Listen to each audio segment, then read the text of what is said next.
$50,000. She said it like she was ordering coffee, slid a stapled stack of paper across the diner table, right past the ketchup bottle, and folded her hands like she'd just made a reasonable request. To marry me. On paper. For 1 year. I laughed. Right in her face.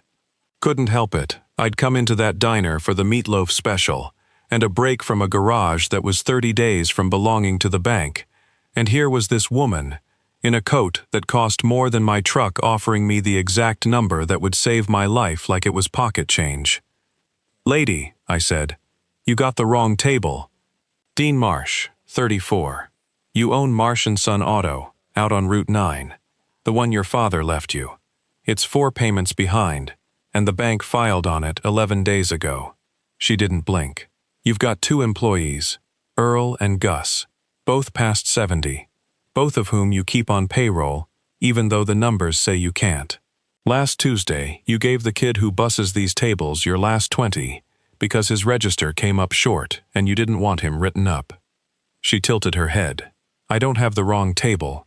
I've been looking for you for 2 weeks. That stopped the laugh in my throat. "I need a good man who needs money and won't fall in love with me," she said.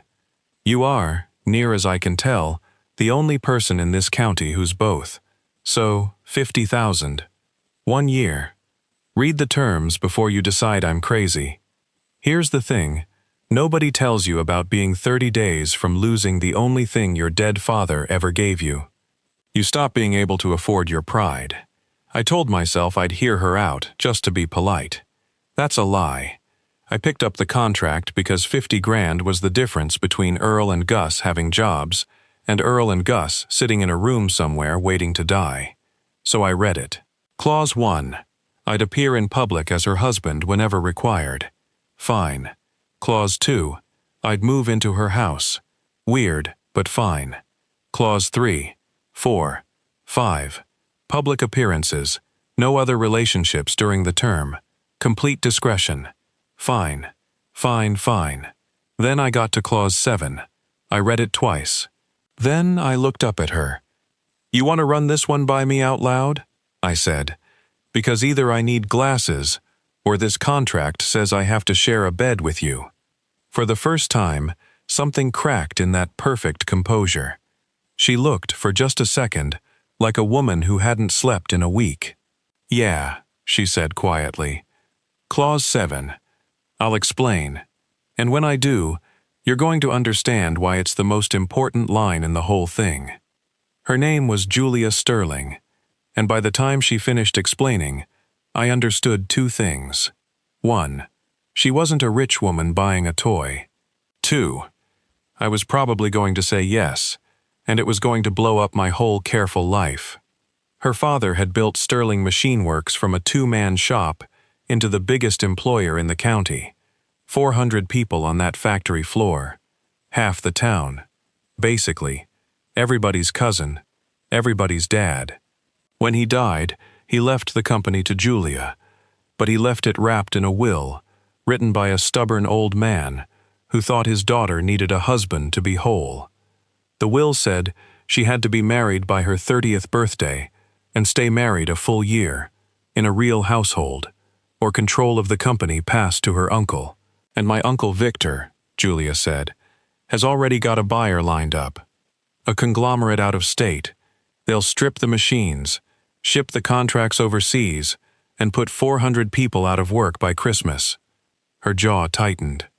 "My father spent 40 years making sure this town had somewhere to work. I'm not going to be the Sterling who let his brother sell it for scrap. So I need a husband, and my birthday is in 3 weeks. And Clause 7, I said, the bed. Victor knows the will as well as I do. The second I marry, he'll do everything he can to prove it's a sham.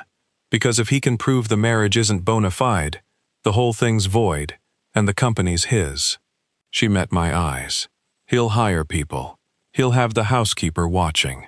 He'll send the estate's lawyer for surprise visits. Separate bedrooms is the first thing they look for. So it can't be an act we can drop when the door closes. Dean, there is no door. It has to be real. Every hour of every day. Down to the toothbrushes in the same cup and 2 heads on 2 pillows. When somebody comes checking at 6 in the morning. That's clause 7.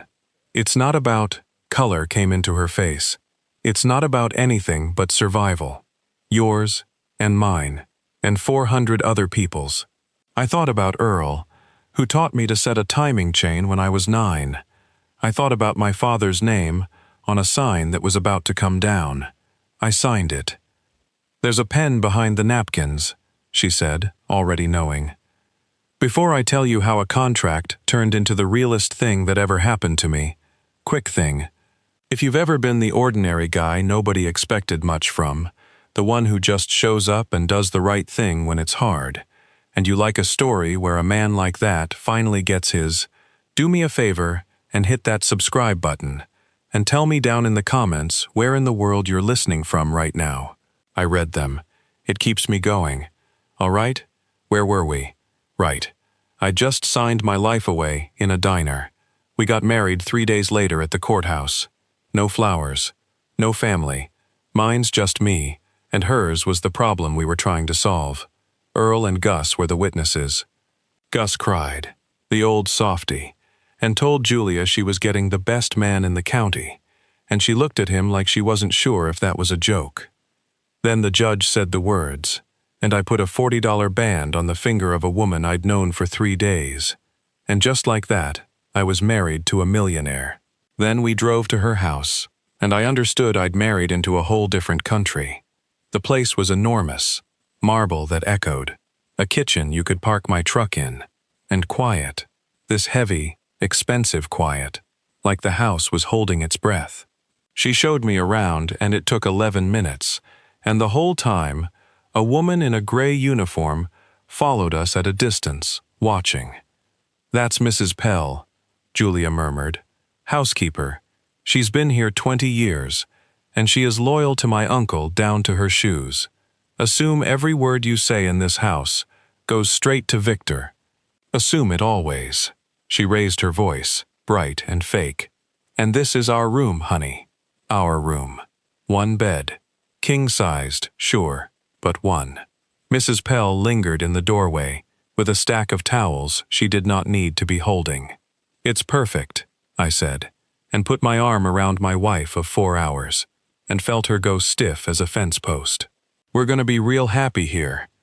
That night was the first test of Clause 7, and I'll be honest with you, I've rebuilt transmissions with more grace than I got into that bed. We lay there in the dark, a foot of cold sheet between us, both flat on our backs like 2 people at a funeral. There's a line of pillows, I said. You built a wall of pillows. I did. You know I'm a grown man, right? I've shared close quarters. I did 2 years in the army before the garage. You could set your watch by how much I'm not going to bother you. Silence. Then, small, you were in the army? Motor pool. Fixed the things that got shot at. I put my hands behind my head. Why? What'd the file say about me? The file didn't say the army. Well, there you go. I'm a mystery. I heard something in the dark that might have been the ghost of a laugh. Get some sleep, Mrs. Marsh. Wall of pillows and all. I'm not going anywhere. That's the whole point of me. She was quiet a long while. Then, so soft I almost missed it. It's Sterling. I kept Sterling. Course you did, I said. Night, Julia. And that was Clause 7. The first night, anyway. A foot of sheet and a wall of pillows and 2 people pretending to sleep. I lay awake most of it listening to her breathe finally slow down, and I thought, this is the strangest money I will ever earn. I had no idea. The garage got saved that week. Her first payment cleared the bank. Earl and Gus kept their jobs. My father's sign stayed up. I should have felt like a genius. Instead, I felt like I'd sold something I couldn't name, and I couldn't figure out why, so I did what I always do when I can't figure something out. I went to work with my hands, and I didn't talk about it. Earl figured it out anyway. Earl figures everything out. He's 73, and he's got hands like old leather, and he doesn't say much. But the day the bank notice came down off the door, he watched me pull it and fold it and put it in my pocket. And he said, around a coffee that was mostly sugar, that the Sterling girl's money savin' us. I didn't answer. Over by the lift, Gus dropped a socket. Your daddy, Earl said, used to say a man who won't take help when his people need it ain't proud. He's just stupid with a nicer word for it. He took a sip. Whatever you did, boy, you did it for me and him. He nodded at Gus, who was pretending very hard to look for that socket. Don't go carrying it like a sin. We're too old to find new jobs, and you know it. It's complicated, Earl. Everything worth anything is. He rinsed his cup. She good to you? The Sterling girl? And I opened my mouth to say it was just business, and what came out instead was, she's lonelier than anybody I ever met, which surprised me, because I hadn't known I'd noticed. Earl gave me a long look over those leather hands, and he didn't say another word, but he didn't have to. Earl figures everything out. The clauses kept coming. Clause 1 meant public appearances, and the first big one was a company gala. 300 people, the whole executive floor, and the buyers from out of state, circling like they already owned the place. Julia briefed me in the car like a general. These people will look down on you, she said. The mechanic she married. Victor will have made sure everyone knows. Just stay close, smile, don't let them rattle you. Julia, what? I've had rich people look down on me my whole life. It's the most relaxing thing they do. I fixed my cheap tie in the mirror. Worry about yourself. I'll tell you what happened at that gala, because it's the night something changed. The suits did look down on me. Victor made his rounds, a big, smooth man with Julia's father's jaw and none of his heart, and he introduced me to people as Julia's mechanic. Isn't that charming? And watched to see if I'd flinch. I didn't. I shook hands and drank the free beer and let it roll off. But then I wandered off from the fancy tables, the way you do, and I ended up out by the loading dock, where the guys who'd set up the event were taking a smoke break. Factory floor guys, Sterling men, and one of them recognized me. Hey, ain't you the fella married Miss Julia? The mechanic? And instead of the fake smile I'd been wearing all night, I felt my shoulders come down for the first time in hours. We got to talking, real talking, about the plant, about the buyout rumors, about how scared everybody on the floor was that their jobs were about to get shipped overseas, about a lathe operator named Danny whose wife was sick and who couldn't afford to lose his insurance. I knew these men. Not them specifically, but I knew them. They were Earl and Gus. They were my father. They were me. I didn't know Julia had come looking for me. I didn't know she was standing in the doorway, watching me stand out there in the cold with a dozen factory guys, listening, actually listening, to the exact people her whole desperate scheme was designed to save. She didn't say anything about it in the car, but she was quiet in a different way. And that night, when we got into bed, the wall of pillows was one pillow shorter. A storm rolled in around 2 in the morning. Big one, thunder that rattled the windows in that big marble house. I'm a heavy sleeper, but I woke up because the mattress was shaking, and it took me a second to understand it was her. Julia Sterling, who ran a 400-person company and stared down her uncle without blinking, was curled up on her side of the pillow wall, shaking like a kid. Hey, I said, quiet. It's just a storm. I know, it's just a storm. Her voice was tight.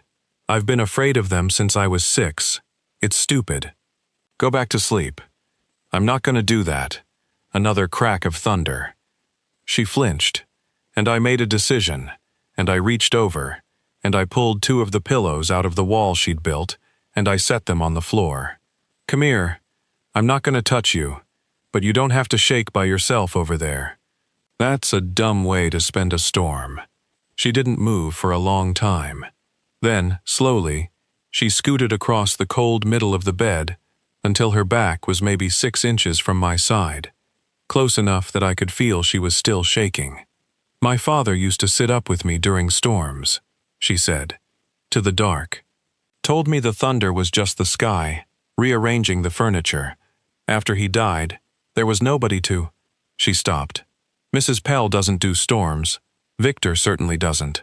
Sky's rearranging the furniture, I said. That's a good one. I'm gonna steal that. She let out a breath that was half a laugh. And somewhere in the next hour, between the thunder and the rain on that big expensive roof, Julia Sterling fell asleep 6 inches from a man she was paying to be there, and she stopped shaking, and I lay awake the whole rest of the night, dead still so I wouldn't wake her, thinking a thought I had no business thinking about a woman I'd married for 50 grand. I would sit up through every storm for the rest of my life if she'd let me. That was the night the wall of pillows stopped meaning anything. We didn't talk about it, but it never got rebuilt. I noticed. I didn't say anything, but I noticed. Here's what nobody warns you about spending every hour of every day pretending to be married to somebody. Somewhere in all that pretending, you stop having to try so hard, because a bunch of it just becomes true. We started actually talking, in the dark, after the lights went off. The only place in that surveilled house that felt safe. She'd ask about my dad. I'd ask about hers. She told me about growing up rich and lonely. A kid rattling around this same marble house, raised more by Mrs. Pell than by anybody who loved her, learning young that people wanted things from a Sterling, and she could never tell who wanted her. That's why the contract, she said one night. I can't tell if a man wants me or the company. It's poisoned everything my whole life. At least with you. I know. You want the 50 grand. It's clean. It's honest. A pause. You're the first man I've ever been able to relax around, and it's because you're being paid to be here. Isn't that the saddest thing you've ever heard? And I lay there in the dark with a very uncomfortable feeling in my chest, because a month ago that would have been true, and it wasn't true anymore, and I didn't have the first idea what to do about it. Victor's people came at us harder after the gala, because Victor could smell that something was shifting and it scared him. The worst one came on a Tuesday at 6:10 in the morning, pounding on the bedroom door. Mrs. Pell's voice, too pleased. Mr. and Mrs. Marsh, the estate attorney is here for the quarterly household review. He'd like to see you both. Now, if you're decent. Julia's eyes flew open. Mine did too. And here's the thing about 6 in the morning. You cannot fake a marriage that's been asleep for 6 hours in 6 seconds. There's a look. The lawyer knew the look. If he walked in and saw 2 people who'd clearly been sleeping like strangers, we were done. Julia went white. I did the only thing I could think of. Trust me, I whispered, and I messed up my own hair, and I pulled the covers half off, and I grabbed my shirt off the chair and threw it across the room, where it had looked thrown, and then I called out, rough and sleepy and irritated, as any husband dragged out of bed at dawn. Yeah, give us a second, would you? It's 6 in the morning. Jules, honey, where's my... And I looked at her, and something in her just understood, and she laughed, this real sleepy laugh, and called back, it's on the floor where you left it. It's always on the floor. And reached over and fixed my collar as the door opened, her hand on my chest, both of us squinting, and rumpled, and annoyed, and married, so married. And the lawyer took one look at the shirt on the floor, and my arm around her, and mumbled an apology, and got out of there in 90 seconds. The door clicked shut. We stayed frozen a beat. Then Julia dropped her forehead against my shoulder and started laughing, silent, shoulders shaking, and I was laughing too.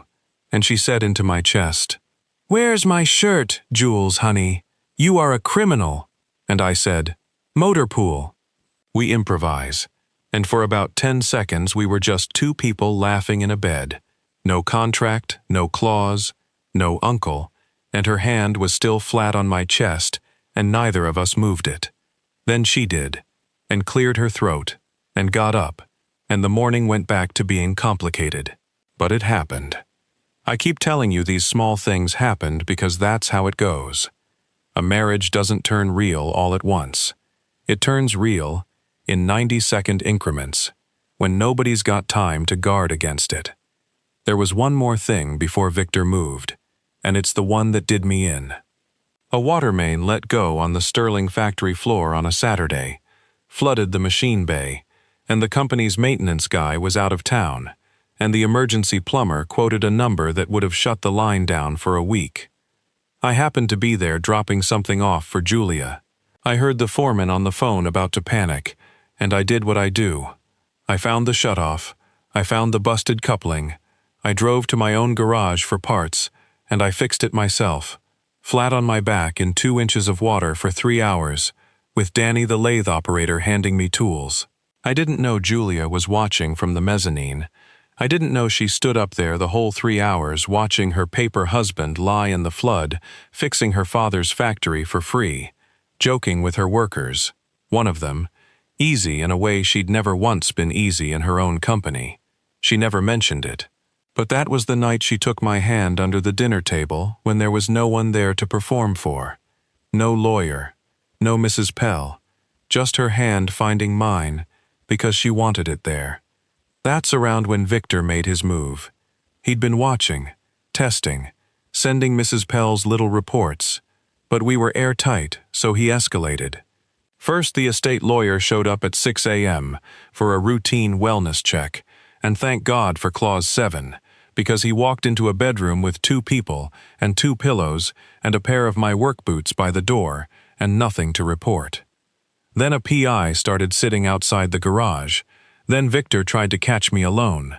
He caught me at the garage on a Thursday, rolled up in a car worth more than the building, stepped out, careful not to get grease on his shoes. "Dean," he said, warm as a snake, "man to man, let's talk numbers. I'm working. She's paying you $50,000 to wear a ring. I know about the contract, not the words, but I know a purchased marriage when I see one, and a judge will too, eventually. So let me make you a better offer." He smiled. $100,000, cash, today. All you do is sign an affidavit that the marriage is a sham you were paid to enter.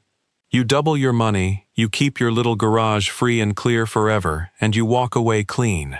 She never even has to know it came from you. And here's where the story cuts away, because I'm not going to tell you yet what I said to Victor Sterling in that garage. I'll tell you at the end. It matters where it lands. What I'll tell you is that I came home that night, and Julia knew something was wrong, because by then she could read me, and I wouldn't tell her what. And it was the first real fight we ever had. A fight 2 married people have, not 2 people running a con. And in the middle of it she said, "Why do you even care? It's a job, Dean. You're getting paid." And I heard myself say, too loud, Don't call it a job to me. Not anymore." And the whole room went silent, and we both stood there with the truth sitting between us, that neither of us had the guts to pick up. Then my pride kicked in, the way it always does, the thing that's wrecked every good thing I ever had. Because the fight underneath the fight was this. I couldn't stand being the paid man. Couldn't stand that the best thing in my life came with a price tag and a signature. My whole life I've refused to be anybody's charity. Refused to take a dollar I didn't earn with my hands. And here I was, living in a mansion, getting paid to love a woman I'd actually gone and fallen in love with. And it made me feel like exactly the kind of man I'd spent 34 years swearing I'd never be. So I pulled back, went cold, told myself it was cleaner that way, slept on my half of the bed like it was a job again. And Julia, who'd spent her whole life watching people want things from her, watched me go cold and drew the only conclusion she could, that she'd been right all along, that the second it got complicated, I was just another man doing math about a Sterling. We had 3 weeks left on the contract, and we spent them like strangers. The day it all came apart was the board meeting, the one that would certify the marriage requirement met and lock the company out of Victor's hands for good. Julia's 30th birthday plus 1 year, to the day. Everyone in the room, the lawyers, the out-of-state buyers, who'd flown in like vultures who'd heard the marriage was crumbling, and Victor, smiling, holding a folder. He stood up before the vote, and he did the thing men like him always do. He took the truth, and he sharpened it into a knife. "Before we certify anything," Victor said, "the board should know the truth about my niece's marriage. It's a purchase. She hired this man, a bankrupt mechanic, 30 days from losing his business, and paid him $50,000 to play husband long enough to steal this company out from under its rightful management. I have the timeline. I have the financials. This isn't a marriage. It's fraud, and every person in this room is about to be party to it." The room turned. I watched it happen.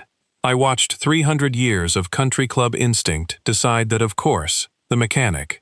Of course it was a con. I watched Julia's face go white, watched her brace to lose everything, the company, the town's jobs, and worst of all, in front of all these people, to be exposed as a woman so unlovable she'd had to buy a husband. She looked at me, and I saw her expecting me to sit there, to let it happen, to be, in the end, exactly the paid man who takes the easy exit. So I stood up. "He's right about the money," I said, loud, clear. The whole room swung to me. She offered me 50 grand to marry her. I took it. My father's garage was 30 days from the bank, and I've got 2 employees past 70, with nowhere else to go, and I took her money to save their jobs, and I'd do it again tomorrow and twice on Sunday. So yeah, Victor, you got that part right. Victor smiled, thinking he'd won. "Here's the part you left out," I said. "3 weeks ago you drove out to my garage and you offered me $100,000, double, to sign a paper saying this marriage was fake, cash. Today, you said, I could have doubled my money, kept my garage free and clear, and walked away rich, and Julia never would have known it came from me." Those were your exact words. I let that sit, watched Victor's smile fall off his face. "Now, you're all business people. Explain something to me. If I'm a gold digger who married this woman for a payday, why in God's name would I turn down 100 grand to walk away? Why would a con man say no to double?" Nobody said anything. I'll tell you why. I looked at Victor, but I was talking to her. Because somewhere in the last year, it stopped being about the money. Because I fell in love with my wife. You sad, greedy man. And there is not enough cash in your account, or anybody else's, to make me sign a paper that says I didn't.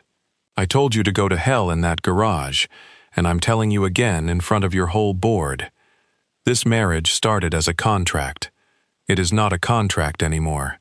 It hasn't been for a long, long time. I turned to Julia. Her hand was over her mouth. She was crying, not sad crying, the other kind. "I should have told you weeks ago," I said. Quieter now, just to her. 300 people be damned. I went cold because I couldn't stand being paid to love you when I'd have done it for free. That's not your fault. That's mine, and my stupid pride. But I'm done being cold. I'm your husband, not on paper, for real. If you'll have a broke mechanic who turned down the biggest check of his life because it had a lie attached to it. The board certified the marriage in about 90 seconds. Turns out, an attempted bribe is real hard to explain, and Victor had just confessed to one in front of a dozen witnesses and the company lawyers. He didn't just lose the vote, he lost his seat. The buyers flew home empty-handed. 400 people kept their jobs, and Danny the lathe operator kept his wife's insurance, and my father's sign stayed up, and none of that is even the part that mattered to me. Because that night we drove home to that big marble house, and for the first time it didn't echo, and Julia sat me down at the kitchen table where all this started, and she slid a piece of paper across it. Just like the diner, right past the salt this time. It was a check, the last payment on the contract. "The completion bonus. The year's up," she said. "The contract's fulfilled. You did everything you promised and more. This is the rest of what I owe you, and, Dean, you're free. You never signed up for real. If you want to take this and go back to your life, no hard feelings. Ever. You saved 400 jobs. You more than earned it. Her voice shook. But I had to give you the out. Because for once in my life, I need to know somebody's staying because he wants to, not because he's stuck. I looked at that check. $50,000. Everything I'd needed a year ago. I picked it up, and I tore it in half. Keep it, I said. I'm not done with Clause 7. She stared at me. Clause 7 expired with the contract, Dean. There's no Clause 7 anymore. Yeah, there is, I said, and I took her hand. I'm rewriting it. Clause 7. 2 heads on 2 pillows, every night, for the rest of our lives. No lawyer, no uncle, no money. I put the $40 ring back where it belonged, just because I want to. What do you say, Mrs. Sterling? You want to be married to a broke mechanic for real? She was already around the table. It's Marsh, she said, into my shoulder. I'm changing it to Marsh. So that's the story of how the worst 30 days of my life turned into the best year of it, and how a wall of pillows came down 1 pillow at a time, and how I learned that the cleanest money I ever turned down bought me the only thing I ever actually wanted. If you made it all the way here with me, you're my kind of people, and I want to hear from you. Drop a comment and tell me where in the world you're listening from tonight, because it honestly floors me how far these stories reach.